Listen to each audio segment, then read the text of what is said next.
From KUNC and the NPR network, this is In The NoCo. I'm Erin O'Toole. The red admiral, the black swallowtail, and the beautiful bright orange monarch. Each year, a network of volunteers fans out across Colorado to see how many of these and other butterfly species they can find. Those observations help scientists understand the health of the state's butterfly population. My guest today says that work is vital because butterflies are sensitive to changes in climate and habitat. And butterflies across the U.S. appear to be declining.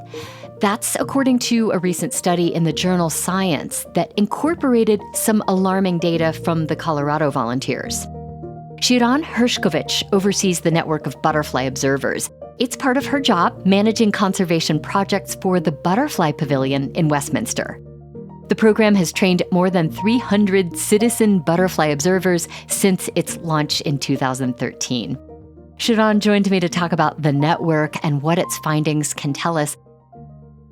The study that your group took part in found that butterflies are declining about 1% per year over the past 2 decades or so. Why do those numbers worry you? Well, 1% per year might sound low, but when we pull that together, that adds up to just over a 20% decline in our butterflies over the last 20 years. Now, that starts getting really high, really scary, really alarming. Butterflies are critical animals to any space they are in. They are pollinators as they visit one plant to another. They help those plants reproduce. Those plants, in turn, give us those little luxuries that we love to enjoy, like food and oxygen. Butterflies are essential in our spaces. Absolutely. What about butterflies makes them a useful gauge for the overall health of the ecosystem in Colorado? Butterflies have such a close relationship to plants around them, to temperature changes. They're so sensitive that they can be considered indicator species to rapidly evaluate the health of a natural system around us. So when a habitat is degraded or damaged, one of the first animals to respond really quickly to those changes are going to be butterflies and their fellow pollinators. So it's really important to understand how butterfly communities are changing year after year. Okay. Well, butterfly populations are dropping across the U.S. Colorado's numbers certainly echo that trend. What seems to be the biggest cause of declines in Colorado?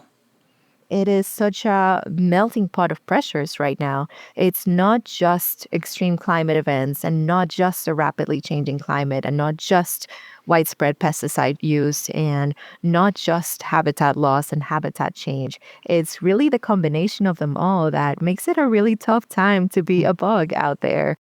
You mentioned climate change. Why is a warmer climate a problem for butterflies? Here in Colorado, especially, we have butterflies that are adapted to such unique alpine systems. They need cold nights to be able to time their cycles. They need those temperature changes and those daylight changes. They have developed these systems and timings for millennia, and now the rug is being pulled under them really rapidly. And the seasonality of each year that they were used to is now changing around them. So butterflies might emerge earlier due to warmer temperatures and find that there's no blooms quite ready for them out there to forage in. Or monarchs, for example, our migratory animals might be hanging around longer because the cues that they need to start their migration might not be quite there, only to find that when they start their migration, they're hit with a blizzard. So those changes in phenology are causing a mismatch in seasons that can be really stressful for our native animals. Let's talk about this network of volunteers. You've trained about 300 people to be part of the network over the past 13 years. Some of them are seeing noticeable drops in their butterfly counts. Shiran, how hard is it to keep them engaged when I have to think seeing lots of butterflies is a huge part of what makes this an enjoyable experience? I actually think one of the most rewarding things about working with butterflies is that they are not abstract animals hiding deep in the forest somewhere out there far away from us. They're in our backyards and our open spaces, so anybody can be a participant in working with butterflies and working in their conservation. So we are lucky to have such dedicated community scientists working with us to answer these pressing questions about what is happening to butterflies. Now, it can be tough, and they will say a route that had butterflies before, I'm now seeing nothing. Last year in particular, 2024, was a tough year for butterfly monitoring. We saw drops in our counts. And it's hard when you're so geared up, ready to see butterflies out in your fields, and you're not seeing the numbers you're used to seeing. That can be disheartening, especially because it is a labor of love, especially for our volunteers. They're doing this out of true passion, but it is important to also remind our volunteers, and I tell them this all the time, zeros are valid data and zeros are important. Those gaps, those voids that we see are a call for action. This is a space that needs addressing. A zero is a starting point in our conversation to say butterflies need our help. Spotting butterflies sounds like such a great way to introduce children to science. How big a role do kids play in your network of butterfly spotters? That's great because children have such an inner sense of curiosity. They still have that inner scientist that we all kind of come ingrained with. We all start very curious, and curiosity is that muscle that we just need to keep on going and cultivating. So we love having families monitor with us because children can be great spotters and great motivators in not just building that curiosity, but wanting to protect the world for generations to come. I want to make sure we really highlight the joy of butterfly watching before we go. One of your favorite spots to see butterflies is in Rocky Mountain National Park. I'm curious, where is it and what do you love about that spot? Well, in general, I love butterfly watching in the mountains. I have just returned this past weekend from the San Juan mountain range.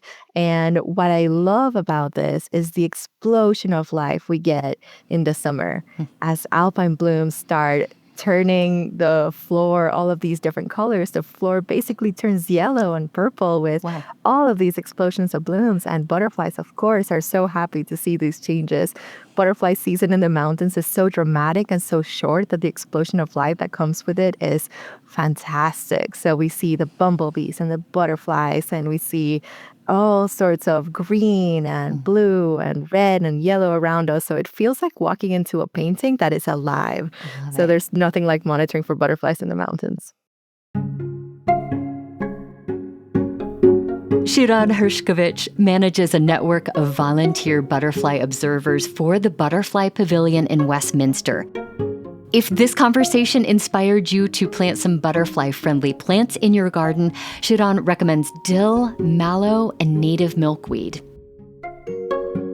By the way, the Butterfly Pavilion is celebrating its 30th anniversary this month. We'll put a link to information about how you can learn more about the butterfly observations and even take an online training to be part of the team. You'll find that in our show notes and at KUNC.org. If you have a comment or suggestion for our show, we'd love to know about it. Send us an email at noco@kunc.org. That's NOCO@kunc.org. That's it today for In The NoCo. I'm Erin O'Toole. Thanks so much for listening.